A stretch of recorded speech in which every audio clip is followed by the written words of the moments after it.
realmente tenemos a un destacado investigador y contamos con su presencia aquí en el instituto. Muchas gracias y le cedo la palabra, doctor. Bueno, en principio, pues gracias por la invitación de estar hoy en este seminario, después de una etapa muy complicada de trabajo. Bueno, pues la presentación que voy a hacer aquí es en dos partes. Primero voy a hacer un brevísimo acercamiento a lo que podríamos llamar la historia natural del pescado blanco, y después un repaso pues muy apretado, ¿verdad?, desde la época prehispánica hasta el presente, rematando con algunos ejemplos de algo que estamos haciendo, ¿verdad?, de rescate, sobre todo de recetas relacionadas con el pescado blanco. Bueno, lo que ven ustedes aquí, siempre en la portada del folletito anterior hicimos apareció como portada del plato ¿verdad? Es un fragmento de un exvoto, es un exvoto artesanal, no es un exvoto que esté en una iglesia, sino son exvotos que están haciendo los artesanos en Pátzcuaro, ¿verdad?, y que recrean muchos temas de esa tradición, yo creo, de esa tradición de pintura popular, ¿verdad?, que estuvo asociado pues a dar gracias a los santos, ¿verdad?, por algo recibido. Entonces aquí es uno de estos exvotos, y bueno, pues lleva la intención de dar gracias, en este caso a la Virgen de Guadalupe, por tener todavía la oportunidad de tener algo del pescado blanco. Yo le dije, bueno, ¿y por qué no pusieron mejor a la Virgen de la Salud, ¿verdad?, que está más asociado? Y dice, bueno, es que la Virgen de Guadalupe es la Virgen universal, y por eso, digamos, esa en cualquier lado, digamos, puede identificar. Bueno, entonces voy a hacer más adelante, primero voy a empezar con esta parte de la historia natural y después me voy a referir a algunas cosas en particular, y tal vez vaya a hacer algún señalamiento. ¿Pasamos? ¿Sí? Bueno, una cosa así como muy importante es que tengamos una idea de qué estamos hablando, o sea, qué es el pescado blanco. Debo decirles que pues parte de este interés por el estudio pues está relacionado también con un proyecto que estamos coordinando con el doctor Enrique Flores Cano, ¿no?, un libro colectivo sobre el pescado blanco, para llamar la atención sobre todo en su conservación, ¿sí? Llamar la atención sobre todo la grandísima importancia cultural que ha tenido el pescado blanco para Michoacán, ¿no?, y que pues requiere de acciones urgentes para su conservación. Ahora aquí tienen ustedes algo que pertenece si se movió de un género a otro, muy recién, en el siglo XIX, y el primer ejemplar, digamos, que recibió el nombre, o que se dio dentro de la nomenclatura científica como pescado blanco, es ¿verdad?, que no sabemos de dónde era. Fue colectado por un viajero alemán del Valle de México, en las primeras décadas del siglo XIX, lo lleva a Europa, ¿verdad?, y digamos, llama la atención y se clasifica como aterina voltiana. Les llamo la atención en porque es, digamos, como el eje de los pescados blancos. Es decir, hay 5 especies, como vamos a ver, y de las cuales se deriva una subespecie y cuatro variedades. Entonces, esta es la primera representación que tenemos de un pescado blanco, que a lo mejor fue colectado en un lugar muy cercano a lo que es cualquier colonia de la Ciudad de México. Hay que recordar todos los recursos acuícolas, y entonces es llamarles una atención. Las primeras referencias son muy ricas a la abundancia del pescado blanco en el Valle de México, propiamente esta especie, ¿verdad? Después vamos a ver cómo hay un deslizamiento hacia el occidente, ¿no? Y que genera del cual otras especies. Bueno, sí. ¿No? A partir de 1839, pues se establece ya el género en el cual está ubicado actualmente, ¿verdad? Y la especie, esta del ejemplar colectado, pues pasa precisamente a, a esta nueva clasificación y es a partir de ahí donde se construye pues toda esa compleja taxonomía, ¿verdad? Que se desarrolla sobre todo en la segunda mitad del siglo XIX y en la primera mitad del siglo XX, como vamos a empezar. ¿Vale? Bueno, aquí tenemos un mapa antiguo, de los llamados es el mapa Ortelius de la Nueva España, y lo que les quiero llamar la atención es el área, lo que tenemos señalado en el círculo, la distribución de la especie humboldtiana. Aquí teníamos los grandes lagos, el Valle de México, y tenemos en el otro extremo, ¿verdad? Hacia el noroeste, Chapala, que es donde está el mayor número de pescados blancos como especies. Un probable, digamos, camino de esa distribución, o sea, el río Lerma, ¿no? El río Lerma, ahora ni pensar, o sea que sobre la cuenca del Lerma podemos localizar un pescado blanco. Pero ese fue, digamos, todo el escenario. Ustedes revisan, es un escenario muy, muy grande, ¿no? Hoy solamente se concentra aquí. O sea, todo ese gran espacio, ¿no? Ahora se ha reducido prácticamente a pasto a los iraníes. Para que tengamos una idea, digamos, del impacto que ha tenido, pues todos estos cambios, sobre todo en los 2 últimos siglos, todo lo que ha impactado los desechos en el agua, toda la contaminación del agua y lo que se ha perdido. Aquí sí. Aquí tenemos pues es un mapa actual para que podamos ubicar más o menos, o sea, en términos actuales, ¿verdad? Es un mapa muy fácil, ¿verdad? Tenemos la cuenca del Lerma, tenemos los diferentes vasos de agua, sobre todo ahora con la presencia también muy importante de presas, algo que no teníamos en aquel tiempo, que digamos en algunos espacios corta el cauce del río, ¿verdad? Y digamos interrumpe la migración, ¿vale? Que debió existir en aquellos tiempos de especies acuáticas. Aquí tenemos, bueno, al área donde está, pues ahora, la Zacapu, Pátzcuaro y Siragüey. Entonces, vean ustedes el territorio al cual se ha reducido por la distribución de estas especies. Pero es un espacio que está siendo muy golpeado también por los cambios.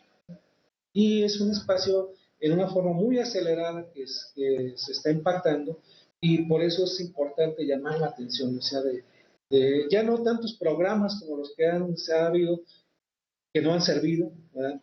Para detener el deterioro de los lagos, sino a lo mejor otras opciones. Una opción, ¿verdad? Como se pone mucha atención en el libro que estamos haciendo, es el cultivo del pez. Ha sido, digamos, una historia muy complicada, digamos, la adaptación al cultivo, pero ya se puede hacer. Aquí sí. Bueno, aquí tenemos, como decía, al otro extremo, ¿verdad? Las especies que están presentes o que estuvieron, ¿verdad? Que estamos hablando de otro tiempo, en el lago de Chapala. O sea, ¿qué es lo se mantiene el género y aquí lo que varía es la especie? Pues seguramente todos o algunos tenemos una idea de cuáles son las diferencias de una especie a otra. Las especies que están, digamos, por el formato de los peces, por las características, por las escamas, por la boca, por las aletas, bueno, pero todos, ¿verdad? Guardan una característica, son blancos. Eso es lo que los une a todos y eso es lo que los hace ser parientes, ¿verdad? Pertenecer a ese mismo género. Aquí, como ven ustedes, dejamos las referencias, digamos, antiguas, porque, digamos, históricamente creo que es algo muy importante que debemos de conservar, ¿verdad? Para este tipo de dibujos. ¿Verdad que sí? Bueno, y bueno, pues está la especie en la cual voy a centrar esta plática es la especie esto, ¿verdad? Que fue descrita por un ictiólogo norteamericano también a mediados del siglo XIX, también con una historia muy complicada en cuanto al ejemplar. Ya hablé de este primero, que no sabemos de qué lugar específicamente era, el Humboldtiano, pues tampoco de esta especie que está presente en los lagos, dos lagos importantes de Michoacán, pues no se sabe exactamente en dónde fue colectada. Hay una confusión en torno a eso, y el ejemplar que se conserva, digamos, que sirve de base, que está en el Instituto Smithsoniano en Washington, lo atribuye a Chapala. Entonces, nos encontramos que esta especie nunca ha existido en Chapala, sino es endémica de Pátzcuaro y Siragüen. Ahí tenemos el gran problema. Bueno, ¿en dónde entró la confusión? ¿Quién la colectó? Bueno, no sabemos. Dicen que probablemente, ¿verdad?, fue colectada o fue comprada en un mercado de Guadalajara. Eso es lo que... Pero dicen, ¿verdad? No tenemos la certeza. Entonces, es una historia, digamos, pues muy enigmática, digamos, en la que da a los dos tipos. ¿El que sigue? Bueno, una cosa que es muy importante, esto, ustedes ven aquí, de esta especie esto se deriva una subespecie. Es la única subespecie de pescados blancos. Las demás que vamos a ver son variedades. Esta subespecie, ¿verdad?, fue descrita en 1939, pues por uno de los grandes científicos que tuvimos en México, ¿verdad?, que fue el doctor Fernando de Buen. Fernando de Buen, español, viene con el exilio, ¿verdad?, y lo hace como profesor de la Universidad Michoacana. Él está en la universidad de 1939 a 1943. Y en ese periodo, con con todas las clases que se le asignaron, ¿verdad?, de biología, de química, de anatomía, en medicina, en la responsabilidad de formar y dirigir el laboratorio biológico de la Universidad Michoacana, ¿no?, en sus estancias libres, ¿verdad?, desarrolló un trabajo muy importante en colaboración entre la Universidad Michoacana y la Secretaría de Marina para desarrollar un proyecto, como vamos a ver, en la estación limnológica de Pátzcuaro. Esta relación, pues, se hace a través de una intervención del general Mújica, que recomienda que la Universidad Michoacana, a través del doctor de Buen, contribuya a un estudio sobre el lago de Pátzcuaro. Y es ahí, digamos, donde él, digamos, fíjese, en términos del 39 al 43, publicó 48 trabajos. 48 trabajos que están, digamos, distribuidos en 5 países. Con toda esa carga emocional que el doctor traía del exilio, de haber perdido a su esposa en la guerra, de haber perdido a su madre al inicio, digamos, del exilio, con esa carga de traer a los hijos de su hermano Saadi, que había sido asesinado en España, con toda esa carga, digamos, de responsabilidades, pues él pudo desarrollar ese trabajo. Lo cual nos quiere decir, bueno, que tenemos que rescatar ese tipo de figuras, tenemos que revalorar sus contribuciones, ¿verdad? Y entre otras cosas, ¿verdad?, hace los estudios más profundos que hay sobre los lagos michoacanos hasta entonces, pues se deben a Fernando de Buen. Y lo lleva a descubrir también esta subespecie y algunas otras especies acuícolas, ¿verdad?, de Michoacán que están, digamos, en el conjunto de sus trabajos. Aquí sí. Bueno, de esta especie esto, ¿verdad? Y se derivan las tres variedades, ¿verdad? Y si ustedes ven, ¿verdad? Pues son dos variedades que corresponden, ¿verdad? Que llevan los nombres de las islas de Pascua, ¿verdad? ¿Por qué? Porque en las exploraciones, ¿verdad? Son los lugares en donde fueron colectados los ejemplares tipo, ¿verdad? Y el doctor de Bueno, pues advierte que son diferentes, que ahí hay algo, ¿verdad? Y la otra, esta es la única subespecie, pero la única variedad esto que corresponde al lago de Cirano. ¿A que sí? Bueno, aquí tenemos a Fernando de Bueno, es el trabajo del laboratorio. Y esta es la primera monografía que publica, ¿verdad? Sobre el pescado blanco. Pescado blanco, los charales, después voy a hablar también de los charales. Los charales son primos, ¿verdad? En el mercado se les pueden hacer pasar por pescados blancos, como son pescados blancos, ¿verdad? Pero les pueden decir, es que son pescados blancos, pero están chiquitos. Parecen y nosotros no podemos advertir. Pero, digamos, biológicamente, pues, son totalmente distintos. No sabes de qué parte de España era él. Todos los hermanos de Bueno nacieron en Cataluña, ¿verdad? El padre es aragonés, ¿verdad? Pero como profesor de la Universidad de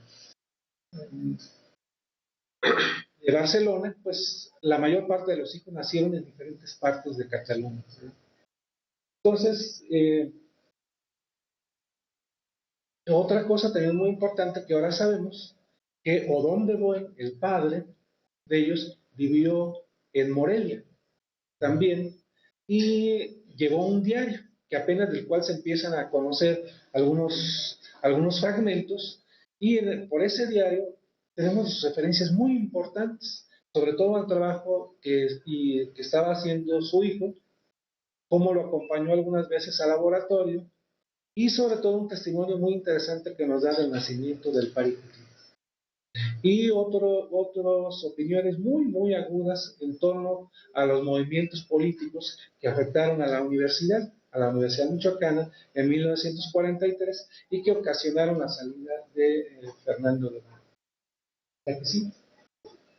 Bueno, esta es la estación limnológica, es un casco, ¿verdad? De la hacienda de Ibarra, muy cerca del lago, ¿verdad? Que a sugerencia de dos técnicos, o sea, japoneses que contrató el general Cárdenas, ¿verdad? Ellos sugirieron que se estableciera una estación limnológica, ¿verdad? En 1937 se hacen los trabajos y realmente empieza a operar en 1939, que coincide con la llegada del doctor de Bueno. Esta es una de sus primeras publicaciones. Bueno, aquí pueden ustedes ver el laboratorio en el cual trabajó Fernando de Buen y en el cual determinó estas especies, digamos, estas variedades que acabamos de ver. Contaba con instalaciones muy amplias, tenía estanques para ensayar criaderos, desde ahí empezó, digamos, a interesarse para el cultivo. Aquí sí. Bueno, como parte de esos trabajos de la estación limnológica, mediante una colaboración del Instituto Politécnico Nacional, la UNAM, varias instituciones, se hace un registro, el primer registro moderno de las dimensiones, ¿verdad?, del lago de Pascua. Lo que es todo esto, entonces, es un mapa que se elabora en ese año y que sirve para ubicar, digamos, los diferentes puntos de muestreo de los trabajos que coordinó el doctor de Buen y de ver cómo en estos puntos, cómo se desplazaban las especies. Ya más adelantito, ojalá podamos volver a este mapa, porque más adelantito voy a explicar una cosa linda, un mito, digamos, de movimiento de los peces. Hay un tiempo que se van, ¿verdad? ¿Hacia dónde se van? O sea, nos va a servir. Aquí sí. Bueno, en el lago de Pátzcuaro también habitan dos primos, vamos a decir, del Maestro, ¿verdad? Y que también fueron estudiados por Fernando de Buen y que tienen continuidad en otros trabajos posteriores.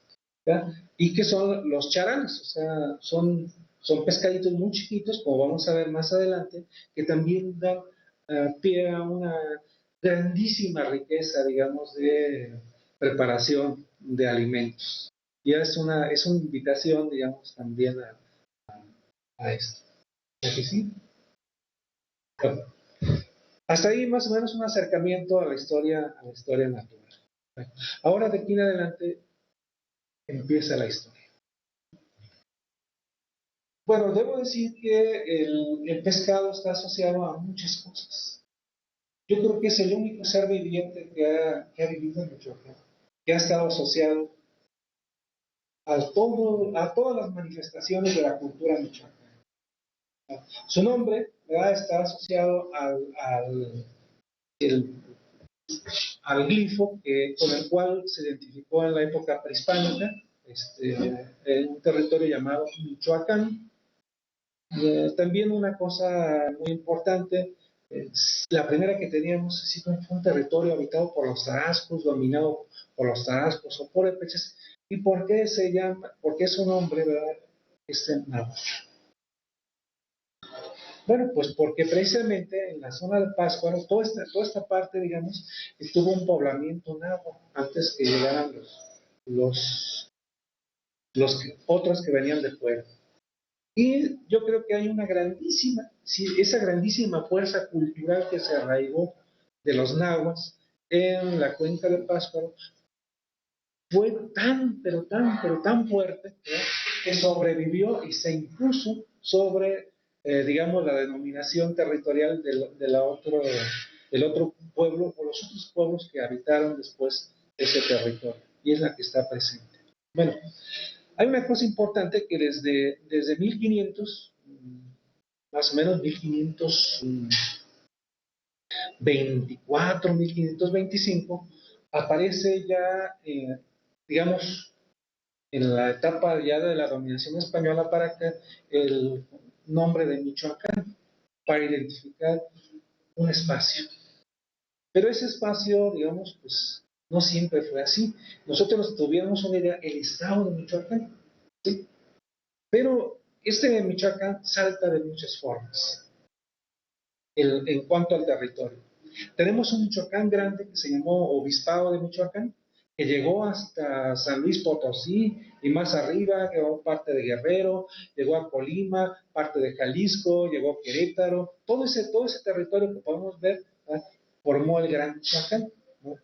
Pero no viene, digamos, de eso. Entonces, para que vean ustedes, yo les quiero llamar con esto la atención, la proyección, ¿verdad?, que el nombre da a otros espacios.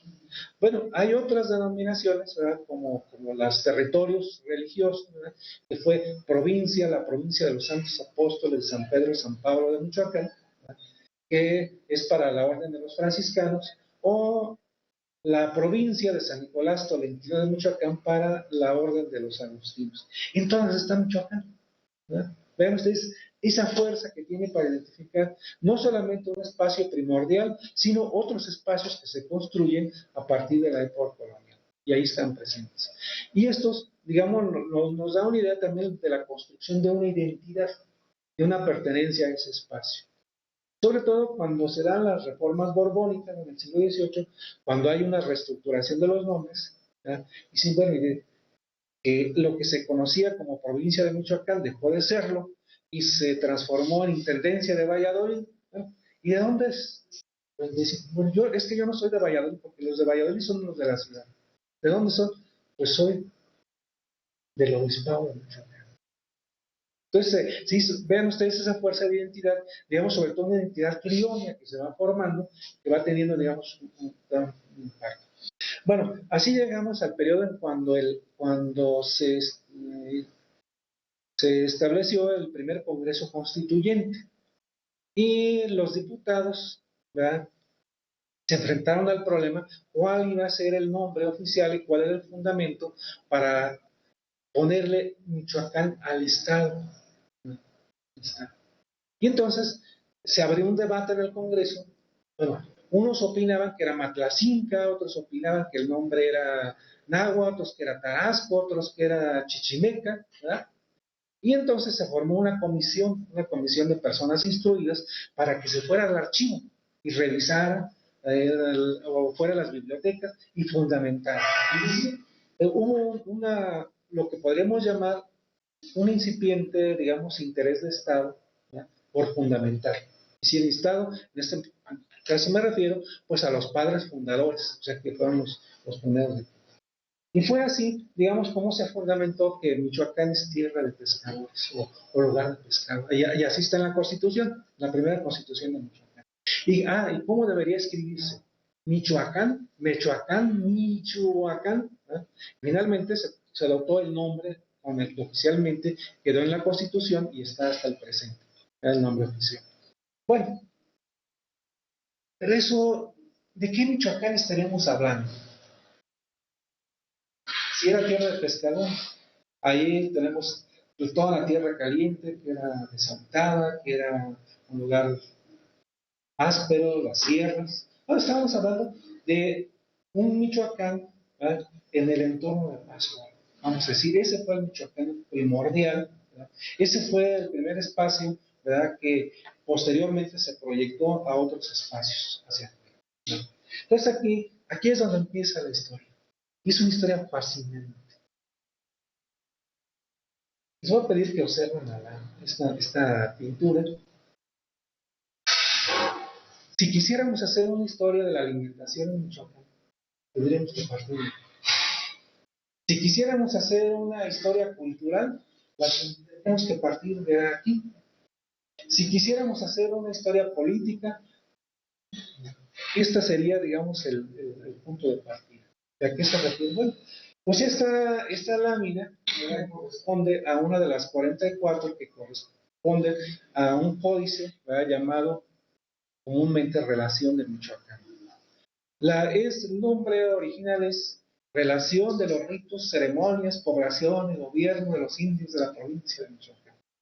Supuestamente redactado hacia 1540, ¿verdad?, porque no está fechado, ¿verdad? Se le atribuye, digamos, su redacción a un religioso franciscano, ¿no? Y se le entrega, digamos, como un regalo al virrey Antonio de Mendoza. Vamos a decir que esta relación de Michoacán sería una especie como de el códice florentino para los michoacanos. Aquí están las voces, aquí están las pinturas, aquí está el relato, aquí están los mitos, aquí está, digamos, la construcción de un discurso, de una historia que sirve para qué, para legitimar algo, en fin. Y entonces, bueno, pues pero esta relación muy brevecita, la relación de Michoacán la podemos dividir en tres partes. La primera, de la cual se conoce solamente un fragmentito, es la historia de los dioses y de sus fiestas. Solamente unas cuantas páginas. La segunda es de cómo se formó el reino, la historia de cómo se formó el reino. Así.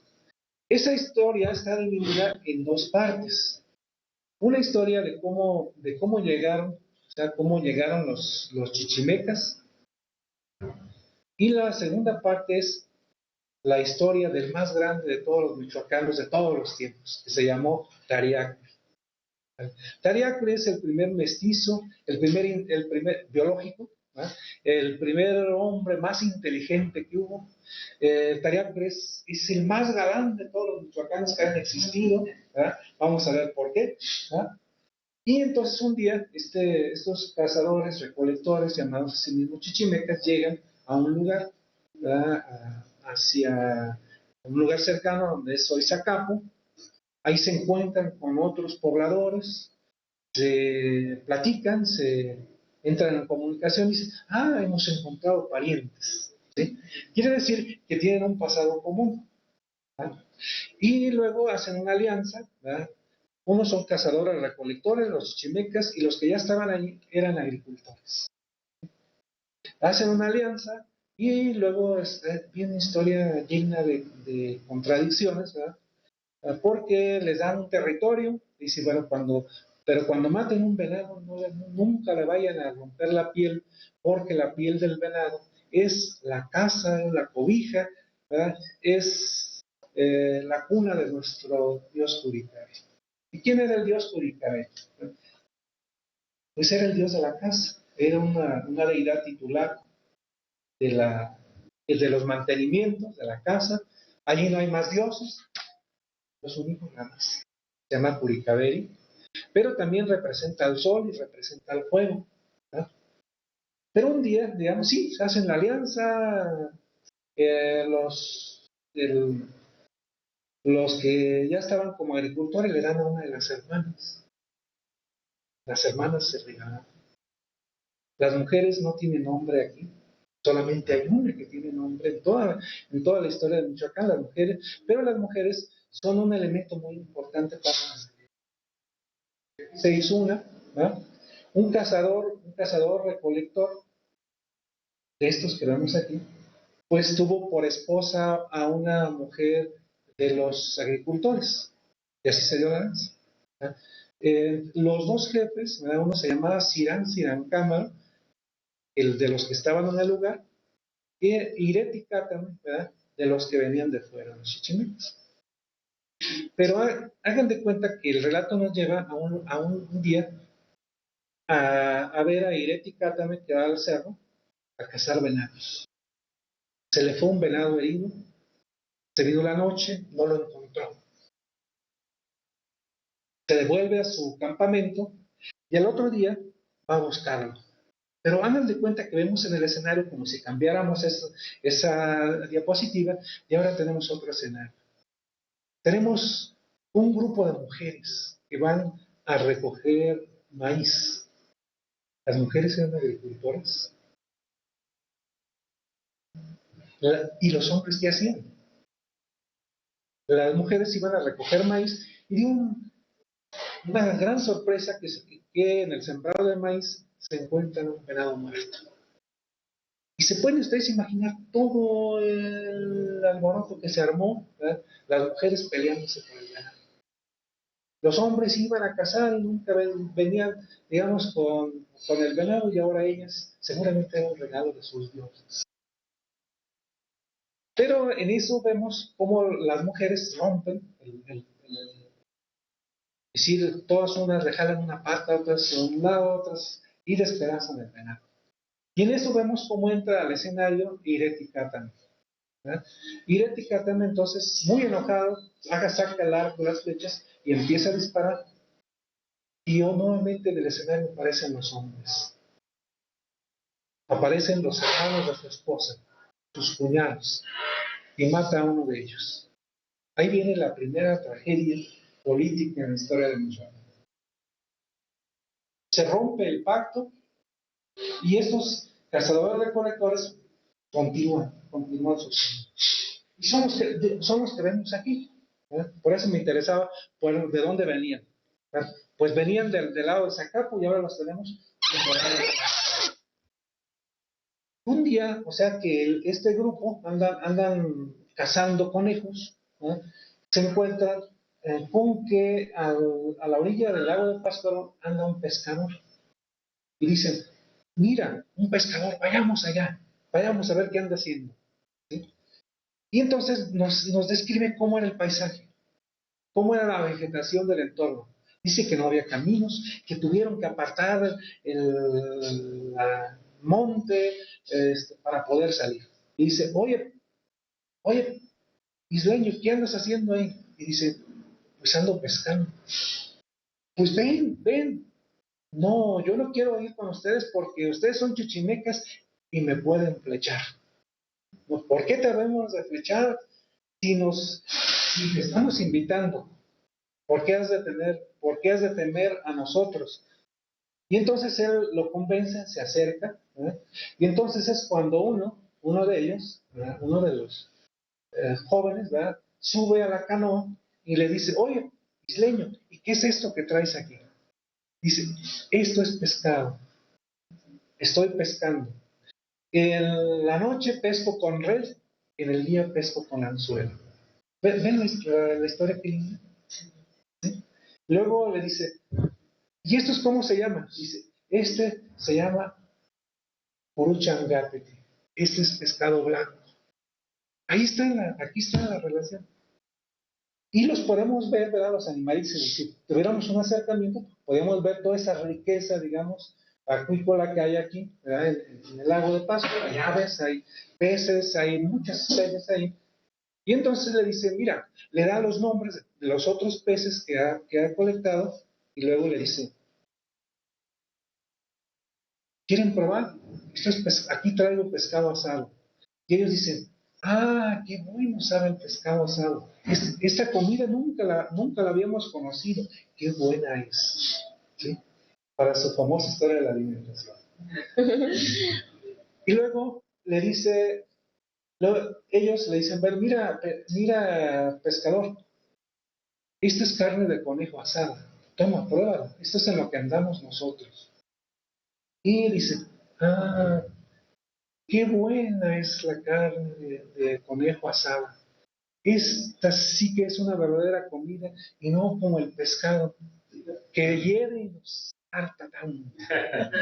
Pero ustedes, o sea, con eso los quiero llevar en dos encuentros alimentarios, dos encuentros culturales, pero también, por un lado, el descubrir algo nuevo, el descubrir un alimento nuevo, la fascinación que tienen los actores, ustedes se fijan, por encontrar algo nuevo. Esta sí es una verdadera comida, nunca la habíamos comido el pescado. ¿Verdad? El otro, esta es la carne de conejo, sí es una verdadera comida. ¿Verdad? Entonces, con esto nos está diciendo, bueno, esa grandísima fuerza, ¿verdad?, de carácter cultural con la cual, digamos, parte este apartado de la relación de Michoacán. Bueno, y ahora viene otra parte sí, importante que dice, oye, isleño, ¿y qué dioses son los que viven allá? Y dice, y les da los nombres. Ah, son parientes de nuestro Dios Cubicabel. Eso, nuevamente hemos encontrado parientes. Quiere decir nuevamente que hay un pasado cultural común, muy alejado, muy distanciado ya por el tiempo, pero ese pasado permanece en la memoria. Luego le dice, oye pescador, ¿y los que viven allá tienen mujeres? Sí. Ah, pues queremos que nos den una. Dice que el día siguiente vino el pescador y les entregó a una de sus hijas, escondidas de aquellos, porque se le iba a dar a los chichimeques. Y le dice, bueno, a ver, dice que se la llevaron y la acabaron de criar porque aún era chiquita. Luego, después la juntaron con Guapeani, uno de los jóvenes, ¿verdad? Y de esa unión de Guapeani y de esa mujer que no sabemos cómo se llamaba, ¿verdad?, nació Tariacri. ¿Quién es Tariacri? Bueno, nuevamente, es el primer mestizo biológico, es de dos grupos diferentes, una mezcla, pero también es una mezcla de raíces culturales, de identidades de los dos pueblos. Y de ahí en adelante dejaron de llamarse isleños y dejaron de llamarse chichimecas, y entonces dice que ahí es como se conoció ese pueblo que estaba presente en la cuenca de Pátzcuaro cuando llegaron los españoles. La historia es preciosa, la historia de Tariacuri. Tariacuri pues tuvo mucho, el gran constructor de toda esa estructura. ¿Verdad? A Tariacuri, pues todos los vecinos iban y le llevaban las hijas o le llevaban las hermanas, ¿verdad?, para reconocerlo como señor. Entonces Tariacuri ha sido el michoacano que más esposas ha tenido. ¿Verdad? Pero Tariacuri tuvo una esposa principal, de la cual estuvo perdidamente enamorada. Algo que también fue traumático para Tariacuri, ¿verdad? Es la esposa que le regaló el señor de Curinguá. Con esta tiene un hijo, ¿no? Tiene un hijo que se llama Kuratami. Bueno, y un día ya cuando Tariacuri, digamos, había logrado tener una estructura, ¿no? Vino la sucesión, entrega el mando a su hijo. Vamos a decir que en esto estaríamos frente al primer junior de los políticos, de la clase política michoacana, ¿verdad? Donde no le cuesta nada, el padre lo asciende al poder y de todo, y la misión es que sea un buen gobernante. Y entonces, Kuratami, Tariacuri se dedica a promover el culto del dios Curicaveri, a traer leña para los templos y todo eso. Y bueno, pues un día le empiezan a llegar quejas. Mira, Tariacuri, tu esposa ya se te fue. Se anda metiendo con los viejos, anda borracha por los pueblos, anda dando mucho que decir de ti, ¿verdad? Que ya no eres el señor de la tierra, ¿verdad? Y entonces, eso lleva a Tariacuri, digamos, dice que un grupo de mujeres, ¿verdad?, que eran del círculo cercano, le dicen, mira, Tariacuri, esa mujer no te conviene, esa mujer es una mujer mala, mándala a matar. Ojo, nuevamente el papel de las mujeres en contra de las mujeres. Las mujeres son las que advierten de estas mujeres que han perdido el camino, bueno, y luego y entonces Tariacuri entra en un proceso de melancolía, vamos a decir, en términos actuales de depresión, ¿verdad?, de tristeza, y deja de comer, no quiere comer, no se quiere bañar, se la quiere pasar encerrado, se la quiere pasar durmiendo, hasta un día, ¿verdad?, que le dice, bueno, Tariacuri, ¿qué pasa contigo? Y dice, bueno, pues vayan a traer a mi mujer. Van a una comisión y dice, tráiganla, báñenla, pónganle vestidos nuevos, pónganle casa nueva. Y hay una reconciliación. Pero en eso viene la siguiente historia trágica, es la del hijo. Le llegan, mira, Tariacuri, tu hijo anda de borracho por los pueblos, anda dando mal ejemplo. Y manda una comisión para que le den consejo. Y ya le dice, y él, bueno, ¿y por qué me van a dar consejos si yo soy el Señor?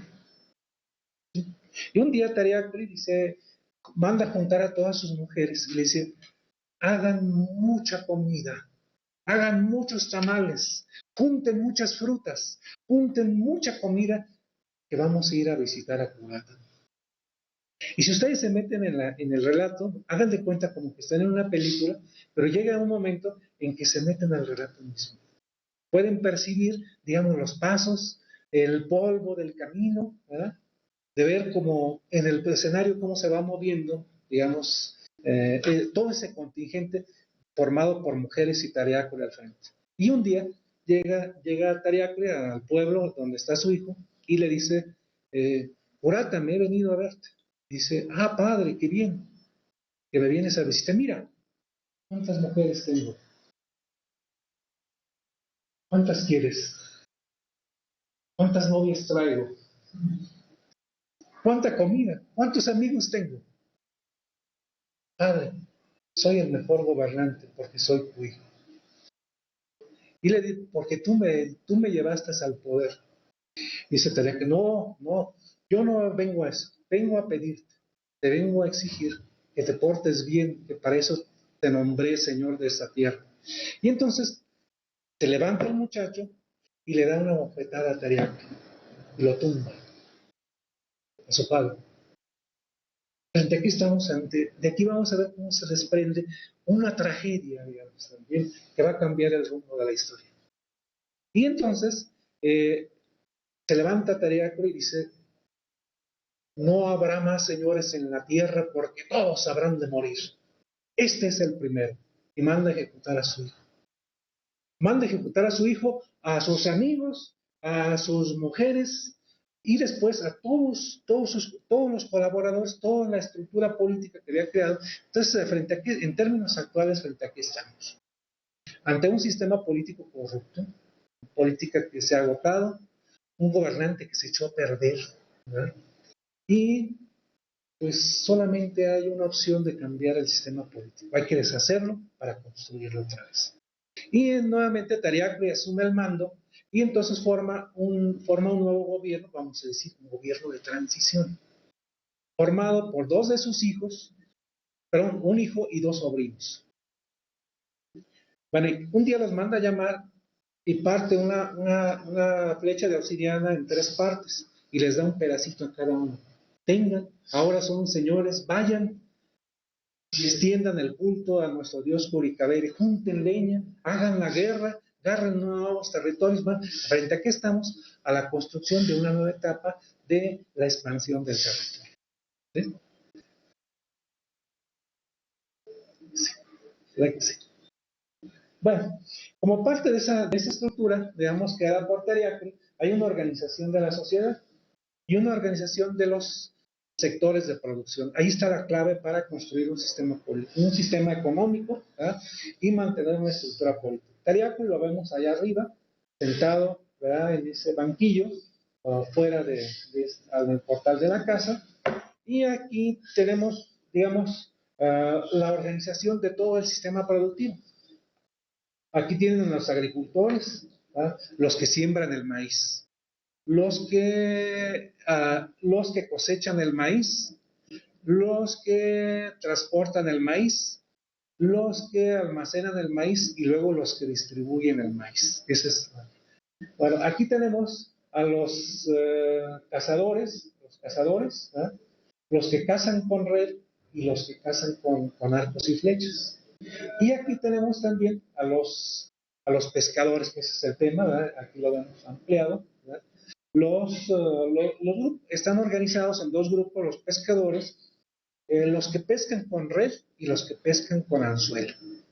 Aquí podemos ver entonces, ¿verdad?, cómo esta red, ¿verdad?, esta forma de atrapar los peces, es una técnica, digamos, que se sigue utilizando. Y de esta, digamos, evolucionó a esta cosa que ha llamado la atención del turismo, que son las famosas mariposas, ¿verdad? Pero vienen de esta red, de esa antigua red, que es un círculo, ¿verdad? Es un aro, y sobre el cual, digamos, hay fibras, ahí se atrapan los peces. Adelante. Bueno, la historia del pescado blanco, en este caso en la Páscoa, está muy asociado, digamos, ya vimos, en una organización digamos, organización para la producción y una organización para la distribución. Aquí tenemos, bueno, a un grupo, ¿verdad?, de pescadores, los vemos cómo van saliendo, aquí está el lago, aquí vemos una canoa, ¿verdad?, cómo van cargando, ¿verdad?, cómo se trasladaban los peces del lugar donde digamos, donde se tenían en el lago, a los lugares, digamos, a donde se distribuían. Y aquí vemos, ¿verdad?, una escena, es cuando le dan muerte al hijo de Tariacri, al Puratan, ¿verdad? Aquí lo están ejecutando, aquí ya lo vemos tirado acá, y ojo, miren, mandó que el cadáver fuera arrojado al lago de Pascua.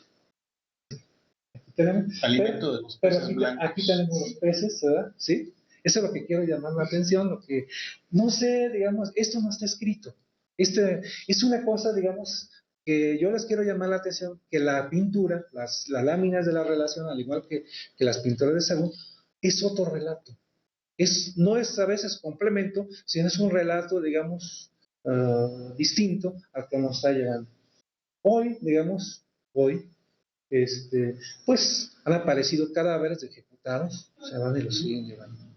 Y sobre esto me voy a tener un poquitito, también aquí hay una historia linda también de la única mujer que tiene nombre.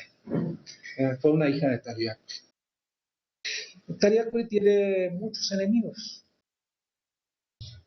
Y hay uno que no sabe cómo llegar, cómo deshacerse de este señor ya es un señor muy incómodo, Dice, y si le mando a mis hijos, va a saber quiénes son. Si le mando a otros capitanes, los va a reconocer. ¿Qué es lo que hago? Y un día dice que se presenta ante él su hija. Tariaco tuvo hijas también. Y dice, pues yo puedo ir. Las mujeres también podemos hacer la guerra. Las mujeres también podemos deshacer los enemigos que tú tienes, padre. Dice, pero ¿cómo voy a exponer yo a mi hija más querida? ¿Cómo la voy a poner en peligro? No, tú no te preocupes. Es una historia así también muy linda, porque esta muchacha se pone un vestido muy elegante, se va al lugar donde están haciendo la fiesta, hay una fiesta en el otro pueblo, una ceremonia, una danza, que era baile, música y bebida. Seguramente algo de comida, y también, a lo mejor ahí también estaba el caldo de pescado y toda esa cosa, ¿no? Entonces, se acerca, ¿y cómo estaban bailando? Dice que era el atardecer, cuando el sol estaba cayendo, todos estaban bailando en forma de círculo, encabezados por el Señor, desnudos. Y el Señor estaba bailando de la mano de su mujer.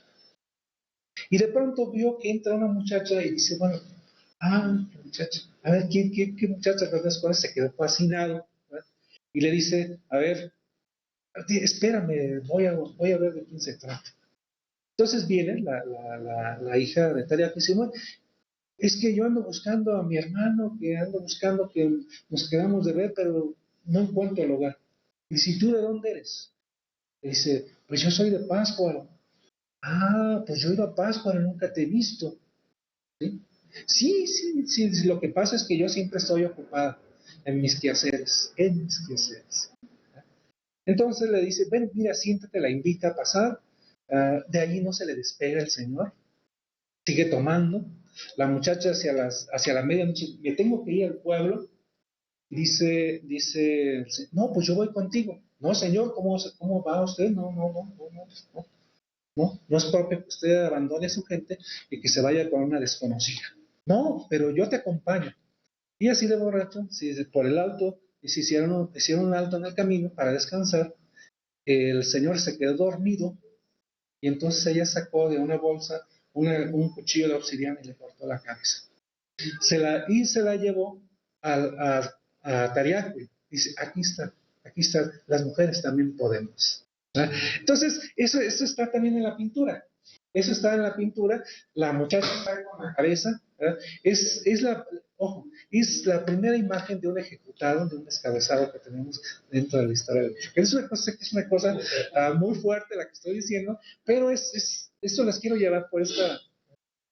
¿Verdad que sí? Bueno, con la época colonial, digamos, ya cambian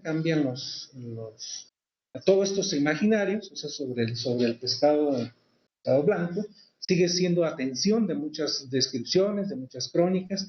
Aquí solamente he seleccionado algunos fragmentitos para que vean ustedes la atención que se mantiene, digamos, entre el siglo XVI y el siglo XX.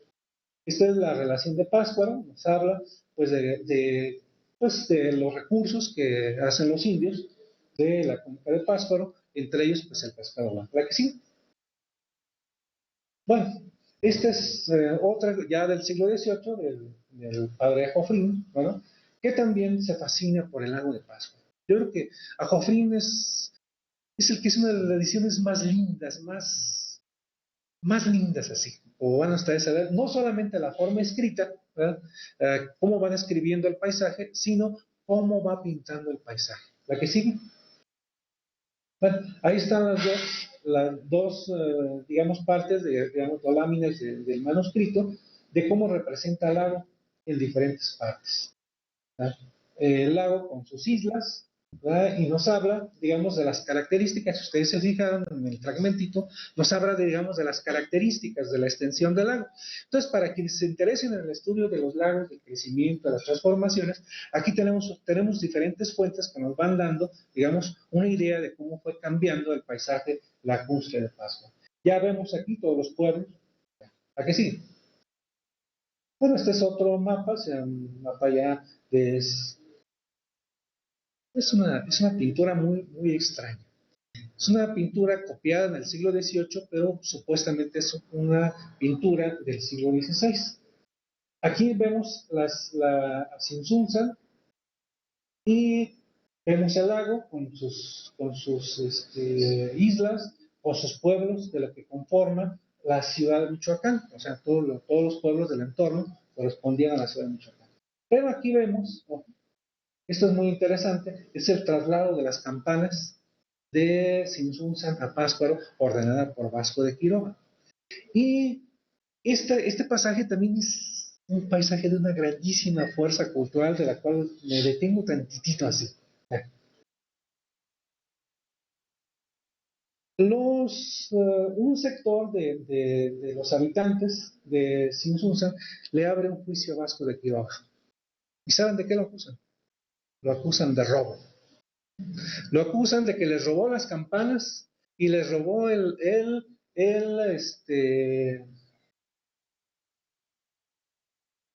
objeto musical, bueno, lo que hoy sería un órgano, bueno, en aquel tiempo era una cosa más pequeña, ¿verdad? Un órgano en Michoacán en 1540, en 1538, un órgano, un objeto de música. ¿Cuántos había en la Nueva España? ¿Cuántos objetos de estos había en América en ese tiempo? Pues no sabemos, ¿verdad? ¿Cuándo lo compraron? Pues menos. Era un producto, digamos, importado, ¿sí? Pero ¿quiénes lo habían comprado? Los nahuatlatos de Sinsunza, es decir, los nahuablantes de Sinsunza. Y esos fueron los que le hicieron el pleito. Bueno, entonces quiere decir que en Pátzcuaro, aquí en Sinsunza, había un grupo que tenía una presencia política, una presencia, digamos, muy importante, digamos, que fueron capaces de enfrentarse al obispo, ¿sí? Y de acusarlo por robo, ¿verdad? De despojo de objetos que les pertenecían. Pero eso nos lleva a otro problema. ¿Y de dónde sacaron el dinero los nahuatlatos para comprar esos objetos de importación? ¿Qué poder económico tenían los nahuatlatos? Es un tema fascinante para alguien, digamos, que no tenga tema de tesis o alguna cosa, yo creo. Pues eso es lo que trata de esto, ¿verdad? Lo he utilizado en forma doble para digamos, llamar la atención, porque Sinsunza mantiene dos nombres. Y el nombre que tiene más fuerza en el siglo XVI no es Sinsunza, sino Huitzitzilan, el nombre náhuatl. Y entonces por eso entendemos que la gran fuerza, digamos, de la palabra Michoacán. Adelante. Bueno, este es ya un testimonio ya más tardío, ya del siglo XIX, de un inglés que pasa por la ciudad de Morelia, todavía se llamaba Valladolid, 1826 cuando estuvo. Pero vean ustedes, como nos está hablando del mercado, las frutas, las legumbres muy abundantes, y entre otros lujos, el pescado blanco que se trae desde el lago de Pascua. Es lo que le fascinó a ver, lo que le llamó la atención. ¿A que sí? Bueno, seguramente fue una escena que observó como estas, ¿verdad? Cómo traían el pescado, lo vendían en la plaza, lo vendían en puestos muy rústicos, como lo describe el Capitán León, ¿verdad? ¿A que sí? Y aquí tenemos aquí los pescaditos blancos. ¿A que sí? Otro testimonio, ¿verdad? En este caso, de la señora muy conocida, la señora Calderón de la Barca, ¿verdad? Pero lo que quiero llamar la atención es que el escenario es la isla de Janitzio. Una isla que era una isla totalmente distinta a como la conocimos nosotros.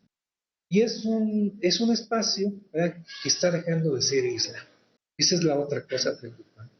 Y aquí ven ustedes cómo dice que se fueron, estos indios se fueron en sus canoas, se echaban al lago, y vinieron con los pescados, se los llevaron a freír y bueno, por eso almorzaron. Vean ustedes qué cosa más linda. No se tiene que hacer otra cosa, tenemos que salir y tenemos un recurso que es muy abundante, ¿verdad? Y lo tenemos a mano. ¿Verdad que sí? Bueno, ahí tienen ustedes algunas vistas de cómo Caliche pues ya es otra cosa. ¿Verdad que sí? Esta es la famosa red de mariposa derivada de aquella red prehispánica, ¿verdad? Esta se convirtió, digamos, en un atractivo para el turismo, sobre todo a partir de la década de los 40, sobre todo a partir de que se filmaron aquellas las películas famosas, recuerdan de Redes, la película de Maclovia, estas películas que proyectaron a ese Jalizio, que proyectaron a Pátzcuaro hacia afuera. ¿Que sí? Bueno, aquí tenemos también otro testimonio, en este caso también de un viajero, que nos habla, digamos, de la comida en un hotel. Porque una cosa es la comida que vimos en el testimonio anterior, la comida que se preparaba en la casa, y esta es la comida que se prepara en el hotel. La comida que se come todos los días o que se le da a los invitados, y la comida que se hace para los que vienen de fuera. Y los que van a difundir, ¿verdad?, todos esos imaginarios en torno al gusto del pescado, ¿verdad?, hacia afuera. ¿La que sí? Estas son pues una serie de fotografías también entre las cuales se difundieron. O sea, son fotografías de los años 40, ¿verdad?, de pescadores. ¿La que sigue? Miren ustedes qué cosa más linda. Ya no es de ese tamaño. Ya no existe, ni siquiera la mitad. Lo que entonces esta fotografía se convierte en un testimonio de un recurso, de las características que tenían los peces. ¿A qué sigue? Bueno, aquí ven ustedes la fascinación del pescador. Es una fotografía que se publicó en el National Geographic, me parece que en 1948. Todavía con esa abundancia, esa grandísima riqueza, pero si nos medimos lo que pasó en los últimos 50 años, es un impacto terriblemente demoledor, ¿verdad?, en, digamos, las transformaciones que ha tenido el lago, ¿verdad?, y estas sobre el pescado. ¿A que sí? Bueno, aquí en adelante tenemos un muestrelito muy chiquitito, le dije que es lo que se ha recopilado, es alrededor de un centenar de recetas de una secuencia histórica que va desde primeros años del siglo XIX hasta, digamos, hace unos 10 años más o menos. ¿A qué sí? Bueno, una cosa también para resguardar esta memoria, pues han sido cómo se fueron incorporando las recetas en los libros de cocina, unos de carácter general, como el cocinero, ¿no?, cocinero mexicano, ¿verdad?, que contiene algunas recetas del pescado blanco, tanto que hace referencia a Pátzcuaro, pero todavía hace referencia al Valle de México. O este otro cocinero, impreso digamos, un tratado de cocina impreso en Zamora a fines del siglo XIX. Es el esfuerzo de una mujer que coordinó a muchas mujeres. Y es la memoria que recoge la memoria de muchas mujeres, porque ahí están los nombres de las recetas que aportaron. ¿Sí? Bueno, estos son ya recetarios, o sea, familiares, digamos, que permanecieron manuscritos y que se fueron, digamos, publicando a lo largo del siglo XX, ¿verdad?, y que incluyeron entre ese conjunto algunas recetas sobre el pescado blanco, principalmente el pescado en escabeche, que es una cosa que fue un plato muy tradicional. Si iba el presidente, en este caso Lázaro Cárdenas, lo que le preparaban para la comida, para cuando venga el general, pescado blanco en escabeche. Si viene el señor obispo, le vamos a dar pescado blanco en escabeche. El pescado blanco en escabeche está en sobre todo dos temporalidades también asociado, uno para la Navidad y el otro para la Cuaresma, principalmente para las Semanas. ¿Sí? Bueno, ahí tienen los primos de los pescados blancos, los charales, con una preparación de una salsa preparada con choconostle. ¿A que sí? Tienen otro muestrario de las casi 100 que hemos recogido. ¿A que sí? Bueno, ahí tienen, digamos, ahora pues se ha difundido mucho a través sobre todo de que se declaró Patrimonio de la Humanidad, ha tenido una gran difusión el trabajo de las mujeres cocineras indígenas de Michoacán. Y bueno, estas son algunas de estas muestras que se hicieron. ¿A que sí? Bueno, el pescado, ahí tienen dos formas de preparar el pescado, pero yo creo que el mejor caldo de pescado, del cual yo puedo dar testimonio, ¿verdad? Es el caldo de pescado que prepara una mujer, ¿verdad?, que se llama Genoveva, en la casa de Siraguán del doctor Enrique Flores Cano. Yo creo que quienes o quienes hayan tenido la suerte de ir alguna vez y de probar ese caldo preparada por ella, ahí sí es como si llegáramos al punto máximo. ¿A que sí? Bueno, aquí tenemos una muestra de las diferentes formas de preparar el pescado capeado, el pescado así solo, el pescado, bueno, muchas formas de preparar pescado. ¿A que sí? Bueno, termino. Otra forma también muy importante, como dije al principio, que está asociada al pescado es a la cultura, a las manifestaciones culturales. En este proyecto nos hemos hecho un acercamiento digamos, está asociado a las danzas, está asociado a la música, está asociado a la vestimenta, está asociado a los objetos suntuarios de las mujeres, los collares, los aretes, con diseños de pescado. Hay pescados, está una grandísima variedad, digamos, de utilización en lo que podremos llamar las artesanías y las artes populares de Michoacán. El pescado blanco está pintado, está hecho en escultura, en cantera, hay en diferentes materiales, ¿no? Entonces, eso es la otra gran. Esto es lo que ahora estamos utilizando como un argumento para quienes tienen la capacidad de tomar. Si un día el pescado blanco se nos acaba, se va a acabar todo esto. Se acaban todos los imaginarios. Hay una serie de mitos, con eso es un mito de... Como el águila, ¿no? Cuando se acabe el águila real y el escudo nacional. Dice que hay determinados tiempos en que los pescados blancos se esconden. No es que no haya, sino que están escondidos.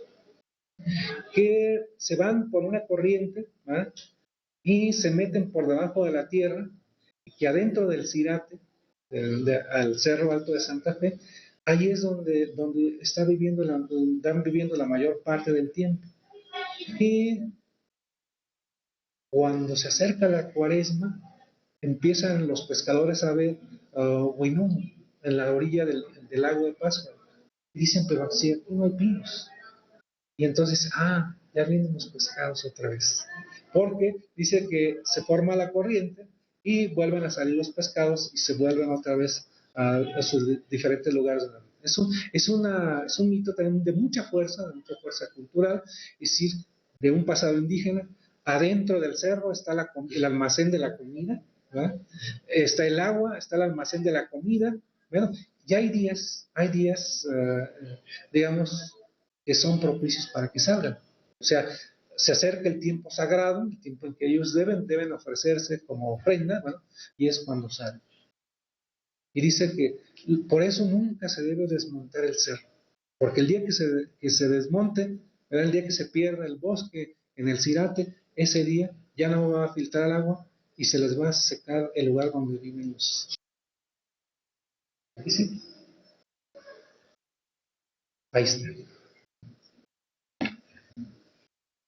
Es unos aretes de plata con el diseño del pescado. Bueno, pues les agradezco mucho que me hayan tenido esta paciencia de estar hablando tanto. Y yo no sé si hay un espacio de alguna cosa que yo les pueda contestar en lo que esté a mi alcance. Sí. ¿Alguien más quiere hablar? Bueno, ¿quién eres? ¿Te puedes presentar? Me llamo Enrique. Bueno, fui estudiante de la carrera de gastronomía. Y bueno, este tema me interesó mucho, pero más que nada, mi mamá es de Michoacán y es de un pueblo ribereño de Pátzcuaro, de Ungarícuaro. Y aquí hay algo que me llama la atención, y es que en la zona precisamente, bueno, ha habido muchos cambios, más que nada del 85, Terribles. de los 80 para acá, ¿no? Y mucho en el lago de Pátzcuaro. Y bueno, a lo que iba es que las personas del lugar refieren que en realidad ya casi no hay pescado blanco. El que hay, pues, pues ya no es, ¿no?, el que era, o es otro diferente. Incluso, bueno, mi mamá compraba un pescado blanco, pero la gente que lo vende, que se supone que viene de la pacanda, dice que ese pescado no es de la pacanda, porque en realidad ya en el lago no hay pescado prácticamente, y el que encuentran es muy pequeño, muy chiquito, y en realidad no tiene, digamos, muy buena calidad en cuestión de carne, ¿no?, y de tamaño y de cómo era antes. También familiares que están ahí todavía en Eronga dicen que pues ese no es pescado, y que en realidad los lugares donde lo venden, donde se consume, pues ese ya no es pescado blanco, que precisamente eran o son sacados de las zonas de Sirahuén, Pátzcuaro y Cuitzeo, que era donde más se podía encontrar este tipo de pescado, y que ha sido a raíz de, pues dicen la gente de ahí, a raíz del 85, del terremoto, que el epicentro fue en Michoacán precisamente, y que esto afectó a los lagos, y que esta afección se han venido secando y ha venido, digamos, disminuyendo pues lo que es el pescado blanco y su calidad o su producción. No Bueno, sé. aquí hay una cosa, en Sirahuensi, en Pátzcuaro, sí. En Cuitzeo no. En Cuitzeo no hay es agua salada, no hay agua, estos son de agua dulce. Aunque tiene una cosa así como muy, yo no pude ampliar sobre ese tema. Dicen que el pescado blanco de agua dulce desciende de un pescado marino que ya no existe, ¿sí? No sé, pero eso no tiene mucho fundamento, para eso no, creo que todavía en cuestiones de investigación, para eso no me meto. En lo que menciona él, yo creo que es muy importante, sí, se han despertado muchos imaginarios. Es pescado blanco lo que nos están dando. A veces ya les dije al principio, ver de los charales como pescados blancos. Y dicen, no, miren, pero nomás que no alcanzaron a crecer mucho, tan chiquitos, ¿verdad? Pero son pescados blancos, pero no son pescados blancos. La otra es, digamos, la desconfianza que se está generando, lo que me están vendiendo, si es el pescado que yo conocí, este ya no es. O sea, eso nos está mostrando también una serie de cambios, ¿verdad?, de percepciones en las propias personas, digamos, del entorno de hacia afuera. Y aquí quiero destacar también algo una contribución muy importante que está haciendo la Universidad Michoacana, a través sobre todo de dos institutos, ¿verdad?, en un trabajo de cultivo, ¿verdad? Hay estanques de cultivo, ¿verdad?, donde ahora pues sí se puede conseguir, ¿verdad? No se puede conseguir en abundancia, pero sí ya se requiere que se dé mayores recursos para la investigación, digamos, para extender, digamos, esos estanques y el cuidado, porque no es fácil. No se imaginan lo que es eso de estar al cuidado de los peces que están en estos lugares. Y la otra, algo de llamar la atención sobre lo que les mencioné el último, el mito. Los pescados se van a esconder. ¿Sí? Están escondidos. No quiere decir que ya no saben. Y eso nos muestra dos cosas. Uno, frente a ese escenario, digamos, devastador que está dando, sobre todo en la cuenca de Pátzcuaro, ¿verdad?, que ya no tienen su espacio, el espacio donde vivieron sus antepasados. Y es algo que los está afectando. Pero también ahí se está generando un imaginario de una esperanza, de un aferramiento a no perder. No, no es que se están acabando, no, se están escondiendo y algún día van a venir. Es decir, como aquel mito de Zapata, ¿verdad?, de que no está muerto, va a venir, todo ese imaginario de una esperanza, digamos, que hace, digamos, aferrarse a la cultura, a la forma de ser. Yo creo que aquí estamos frente a un mito de estas características. Doctor. Eduardo, dos cosas. La primera, sobre esto que mencionaste, no sé hace cuántos años, pero cuando vino Carlo Petrini de Slow Food, justamente dio dinero para esta conservación del pescado y dos ingenieros que lo estaban haciendo tuvieron, dos biólogos creo, tuvieron un premio sobre esto. Pero una cosa marginal que te puede interesar, sería formidable que hicieras la historia de estos de Buen, porque resulta que el Sadí de Buen uno fue patólogo muy famoso en España, un hombre muy, muy conocido. Vino no sé si él llegó a México, pero Sadí de Buen segundo sí fue profesor muchos años en la Facultad de Medicina aquí en la UNAM y era el gran experto en patología de los ojos. Es decir, al que todos los oftalmólogos le mandaban sus piezas quirúrgicas porque era un experto en ese tema. A él sí lo conocí, era un hombre muy bondadoso, muy excelente maestro y bueno, seguramente puedes encontrar todavía mucho de la historia de estos de... Bueno, en torno a estas sardines, bueno, el médico muere en España precisamente cuando está en una campaña, digamos, de vacunación. Lo aprenden, o sea, los rebeldes, y sin más, por ser de buen, por ser liberal, por ser hijo de masón, ¿verdad? Y por no estar bautizado lo más. El otro, al salir de buen, López Heredia, debo decir, que estudió en la Universidad Michoacana. Ahí inició sus estudios en el exilio, ahí hizo su primer año de medicina. Conozco su expediente, y después, bueno, se traslada a México y acá desarrolla todo su... Tengo ya un trabajo muy, muy avanzado. Está como parte de un libro que se llama El exilio español en la Universidad de Michoacán. Se acaba de publicar el fondo. Y estoy con la intención de retomar esos dos textos de los de Buen y hacer un libro sobre los de Buen en Morelia. Aquí es Rafael de Buen también después, con un trabajo muy interesante, ¿verdad?, en la Universidad de Michoacán. Julio. Yo quisiera, quisiera destacar varios aspectos, ya que me parece que habría que reflexionar de una manera un poquito distinta. Primero, pues desde luego la importancia del pescado blanco, como lo ha dicho Gerardo, desde el punto de vista económico, social, simbólico, incluso el hecho de que el pescado se encuentra también contenido en otro tipo de símbolos michoacanos, como puede ser el mismo escudo. Pero más allá de eso, yo quisiera subrayar a propósito de tu intervención lo siguiente.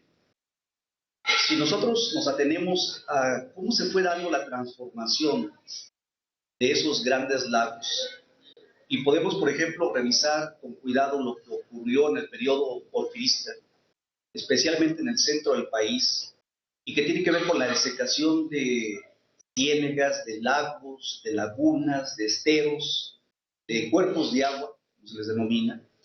Entonces nos vamos a dar cuenta que desde luego,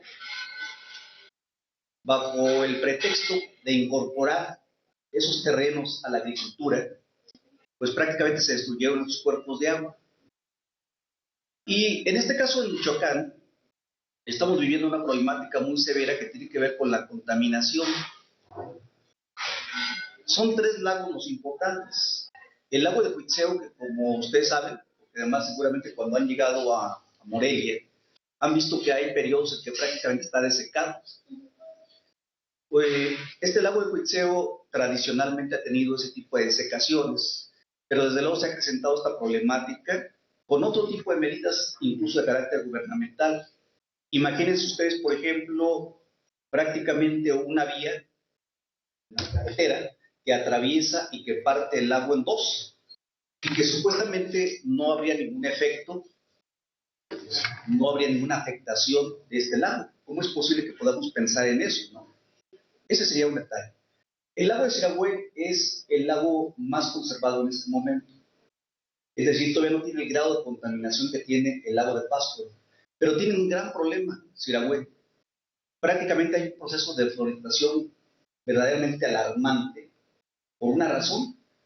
Porque la expansión de la franja aguacatera ha dado al traste prácticamente con estas zonas boscosas aledañas. Es verdaderamente alarmante, y ya que Anita Bárcenas está por ahí conectada con nosotros, ella podría hablarnos mucho mejor de cómo esa franja aguacatera original, la que reconoció el gobierno federal en un primer momento, se ha ido extendiendo y extendiendo y ha traído como consecuencia un grado de deforestación verdaderamente alarmante. Al grado que acaba de aparecer un artículo, me parece que en La Jornada, donde dice: el hecho de que el precio del aguacate haya subido de manera espectacular tendrá una repercusión en la deforestación de Michoacán. Claro, porque entonces muchas personas creen que el hecho de poder incorporar otros terrenos al cultivo del aguacate, pues desde luego la redituará pingües utilidades. El lago de Pátzcuaro tiene un grado de contaminación terrible. Entonces, el problema no es tanto poder reproducir el pescado fuera de. En este caso, la universidad ha hecho un esfuerzo extraordinario. En el Instituto de Investigaciones Agropecuarias Forestales ustedes pueden encontrar estanques, e incluso hay una estación experimental en Pátzcuaro, cercana a este lugar. Pero el gran problema es de que cuando esta cría ya tiene cierto tamaño y de pronto ustedes la trasladan al lago y la depositan en el lago, se va a encontrar con un agua sumamente contaminada, que prácticamente va a destruir esas crías. Ese es un problema serio. Un segundo problema, Gerardo, es la introducción de otro tipo de pescado, que desde luego se ha comido el pescado blanco, o no lo ha dejado desarrollar, o lo está orillando.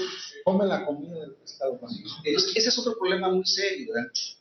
Y entonces, más allá de todos los programas federales que se han venido impulsando, programas federales que han tenido también el apoyo de fundaciones extranjeras, hay un problema severo que realmente asistimos paulatinamente a la desaparición de este lago. Llegará el momento en que podamos irnos por carretera de Pátzcuaro a Janitzio sin ningún problema, porque hay ciertos periodos en que ya prácticamente ustedes ven el camino ya trazado, ¿verdad?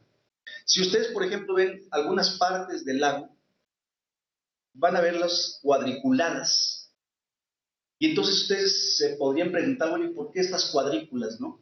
Bueno, porque estas cuadrículas van marcando precisamente los espacios donde sí pueden transitar de mejor manera estas canoas, porque hay un grado de profundidad mayor y otros lugares ya no lo tienen. Entonces, todo esto, independientemente del aspecto simbólico que ha comentado muy bien Gerardo, traerá un problema severo. Sí, desde luego, en cuanto a la adquisición del pescado, pero imagínense ustedes también el impacto que tendría desde el punto de vista turístico. Finalmente, Pátzcuaro y toda esta región ribereña vive del turismo y vive de todo esto que ha mencionado Gerardo, sobre todo de la artesanía, que tiene también muchas implicaciones con esto que ha mencionado. En resumen, yo creo que este tipo de trabajos nos permiten ver el grado de degradación que hay en México y cómo hemos ido destruyendo este tipo de espacios. Entonces tenemos una problemática muy severa que todavía las autoridades no entienden. No entienden porque finalmente priva más el criterio de modernidad, la construcción de una carretera, otro tipo de elementos. Ahora, el detalle sería aquí ya nomás, Enriqueta, ajustar a Gerardo para que la parte de la alimentación quede en el trabajo, ¿verdad? Que yo creo que todo lo demás ha sido muy interesante y ya hemos platicado con Gerardo un poquito, recrear todos estos elementos que tienen que ver con la gastronomía, con elementos alimentarios y desde luego ya poder formalizar el trabajo. Sí, mi intervención muy breve. Bueno, la primera es, ¿podemos comer pescado blanco de Pátzcuaro en algún lugar?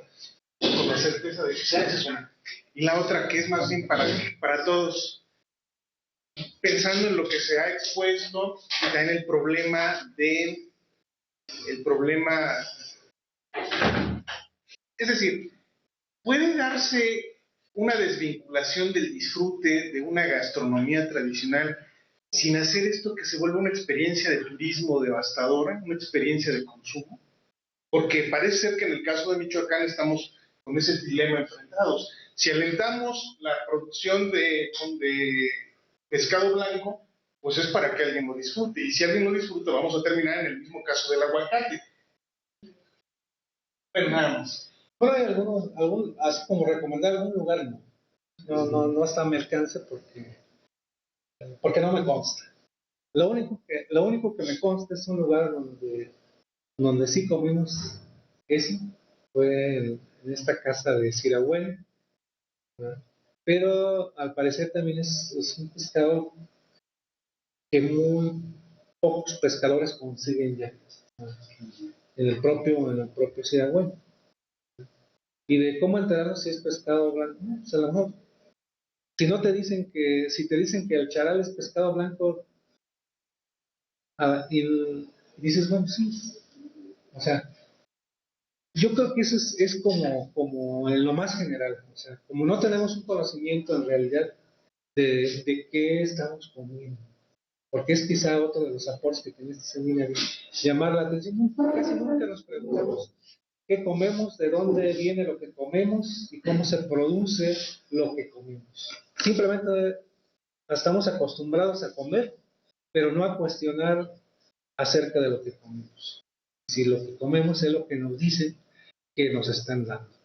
Sobre todo en los restaurantes, todavía a nivel de, digamos, de una cocina tradicional, ahí sí yo creo que todavía podemos tener cierta certeza. No, quizá no al 100%, pero yo diría que sí.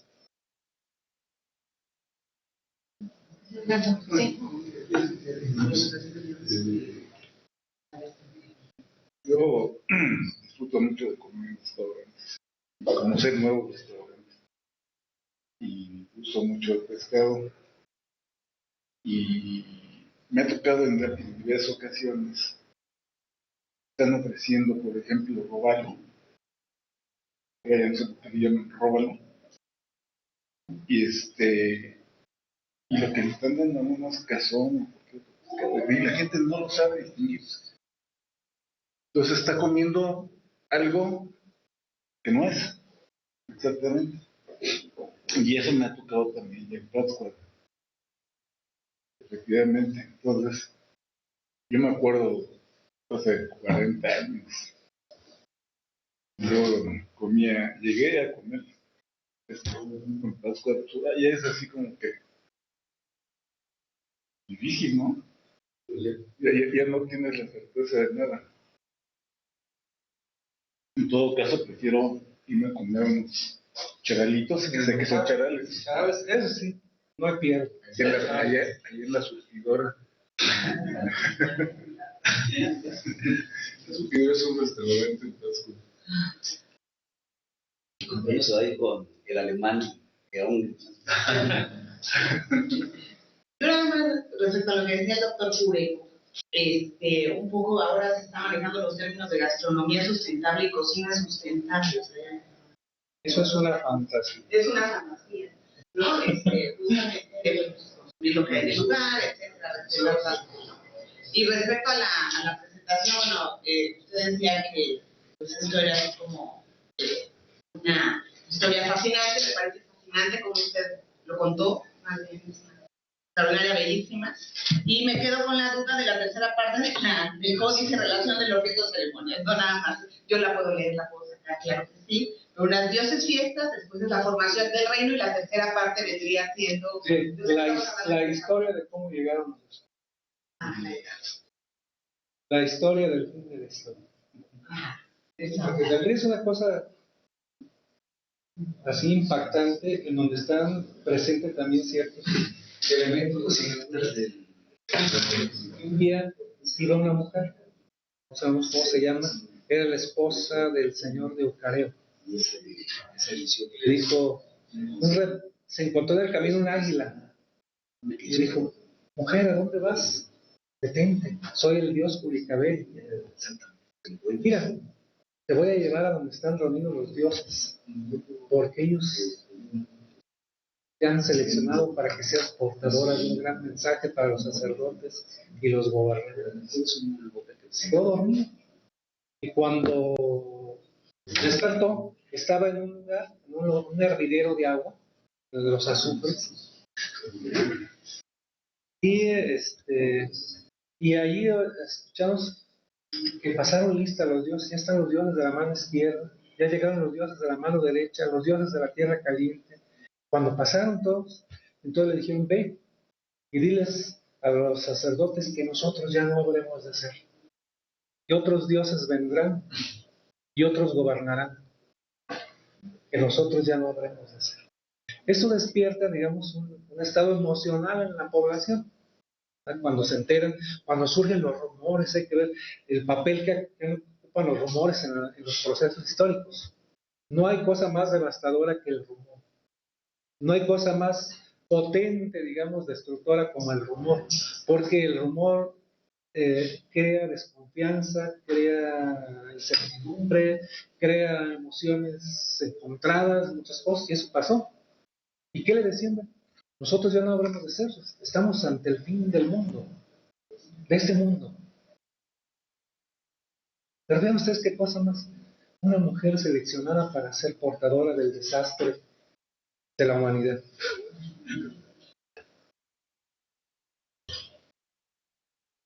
Sí, un comentario.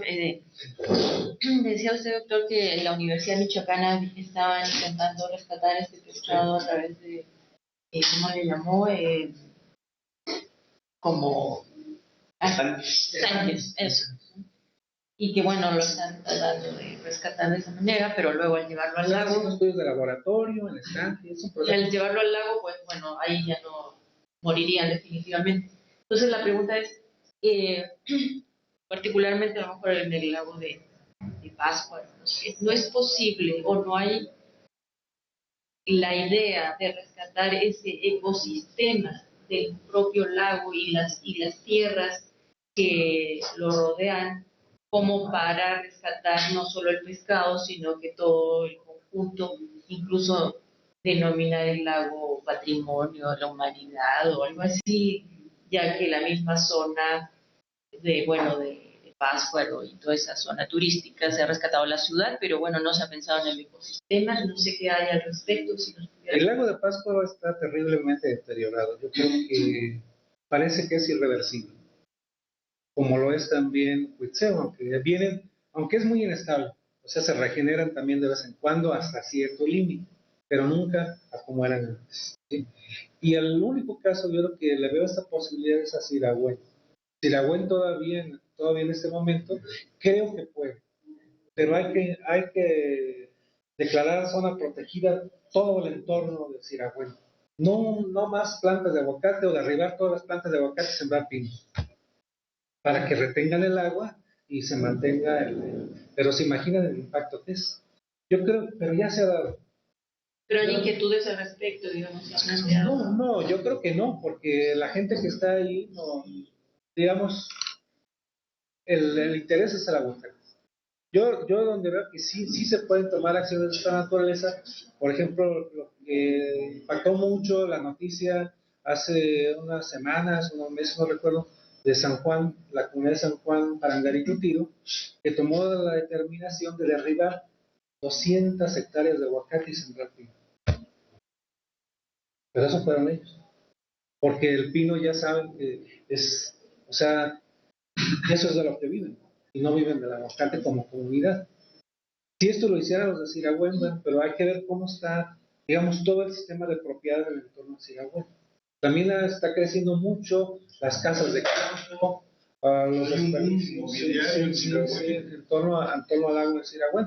Pero yo creo que de una política de Estado debe ser así como a nivel de federación, si no es, eso va digamos, deteriorándose. Y es terriblemente impactante, porque yo cuando llegué a conocer Pátzcuaro en el año del 73 o 75, era otra cosa. Hacia el lado de Quiroga, el agua llegaba casi a la carretera. O sea, cuando va uno a la altura de la desviación a Iguazio, llegaba casi a la carretera en tiempo de aguas. Ahora está a varios kilómetros adentro. Y estos relatos y de cronistas y viajeros y todo que indicaban que la gente en la zona comía pescado blanco y todo, podríamos pensar que es como el alimento básico de Michoacán. Hoy en día ya no podemos pensar así, definitivamente ya no. ¿O subsiste la idea de la gente local, digamos, de que el pescado es parte de su alimentación y lo incorporan una vez a la semana o en alguna fiesta? ¿O no? ¿Hay fiestas en que lo recuperan? No. Yo creo que no. Con esa intensidad que tuvo antes, no. No. Por la escasez. Ahora también se habló del tema de la competencia de otras especies. Bueno, también algunos errores que han cometido los políticos, ¿no? Y entre ellos esto se lo debemos al general Cárdenas, que mandó introducir especies, ¿verdad?, que causaron mucha polémica, entre ellos la lobina negra, peces de Canadá, los lagos de Canadá que se vinieron a Pátzcuaro. No quiere decir que que ese tipo de peces necesariamente sean depredadores del pescado blanco. Se comen la comida de lo que comía, y como el lago se ha estrechado, ¿verdad?, cada vez hay menos comida, ¿verdad?, y hay una competencia. Y hay peces que son, pues, mucho más grandes que los pescados blancos, son cada vez más chiquitos. Imagínense ustedes compitiendo en por la comida. Entonces, es una cosa también de carácter natural. Además de todo el tema de contaminación. Antes podemos llamar la contaminación de los cadáveres que vimos que arrojaban al lago. Pero ahora, pues son muchas cosas, son las aguas negras, son los desperdicios, son los fertilizantes, son desechos químicos que no existían hace mucho tiempo y que cada vez existen más. Y en el caso de Siragüen, yo creo que el tema de estos huertas de aguacate que están sembrando en las laderas del entorno de los cerros, pues para que den los aguacates, pues los van a fertilizar. Ahí va a haber una cosa, digamos, que va a ir creando un proceso de contaminación también del agua. Por eso urge hacer estos trabajos y llamar la atención. Ya cuando menos eso nos dejará la conciencia tranquila si lo hicimos algo. Llamamos la atención, la decisión no la podemos tomar nosotros, pero le dimos elementos para que la tomaran quienes la pueden tomar. Y si no la tomaron, ellos cargarán con eso, y no nosotros. Como universitarios estoy hablando. Bueno, no me queda más que... No hay más preguntas, supongo. Comentarios del otro lado, ¿no? Ahorita nadie se ha... Bueno, creo que el pescado blanco es, pero un ejemplo para mí perfecto de lo que sería un alimento ancestral y que podría ser recuperado ancestral porque viene ya desde los tiempos prehispánicos, ¿cierto? Ya de una tradición indígena muy fuerte, con una cosmovisión que se transmite a la zona de Michoacán. Entonces, y por lo demás, pensando en el criterio alimentario de que hoy en día mismo los nutriólogos, especialmente los adultos, nos están recomendando comer 2 o 3 veces pescado a la semana.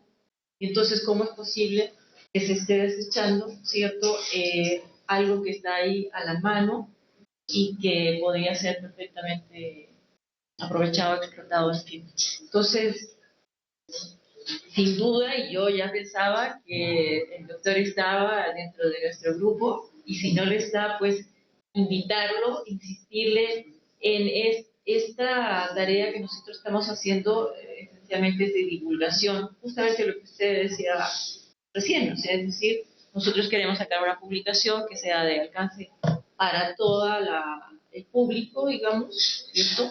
Y entonces es bajo un lenguaje sencillo y breve, ¿no?, con imágenes y particularmente con la idea de impactar y de generar una opinión, ¿no? Entonces, más que invitado a participar, particularmente el grupo de Napoleón, que gracias a él también lo pudimos contactar para que contribuya con estas... Napoleón está en el grupo de las demás carnes o proteínas, ¿no? Entonces estaría muy bien recibir una colaboración de parte suya, ¿no? Sería muy valiosa. Bueno, está comprometido, ya está comprometido y también tendremos oportunidad, Enriqueta, de escuchar ahora, un poquito más adelante, a 2 compañeros biólogos que van a presentar un trabajo sobre las tortugas, que también ya, las tortugas marinas que también ya van muy avanzado y que tienen también este formato que Gerardo le dio en el sentido de ver, sí, sobre todo aspectos biológicos, pero más que nada también el aspecto económico, la cosmovisión, muchos otros elementos que sin duda van a interesar. Y además una reflexión en torno a las vedas, para el caso de las tortugas, y cómo se ha enfrentado esta problemática, porque finalmente es una problemática, y hasta qué punto pudiera en un momento dado recuperarse ese tipo de población, ¿verdad?, de tortugas y poder pensar en un desarrollo sustentable, ¿verdad? Eso sería otra. Pues entonces, doctor, sí. No, yo simplemente quiero, ya si estamos en asuntos generales, hacerles una invitación que la voy a mandar para la página, pero en el último jueves de octubre vamos a tener la 5ª reunión que le llamamos Jornadas de Investigación sobre Atoles y Tamales. Están invitados a presentar trabajos o asistir, ya llegará la información de manera adecuada, y invitarlos también a que ya se avisará a través de nuestra página las actividades que tenemos en el seminario del Grupo Mexicano de Antropología de la Alimentación, que esto está todos los jueves últimos de mes. Ya tenemos el programa para todo el resto del año, entonces se los haremos llegar. Gracias. Pues gracias que me invitaron y gracias que me aguantaron.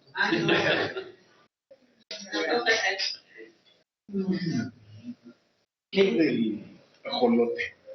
Ese es otro tema. Sí. Que también se empieza ya, hay un libro sobre eso, que patrocinaron las monjas dominicas de Pátzcuaro, que lo están cultivando. Ellas ya lo cultivan.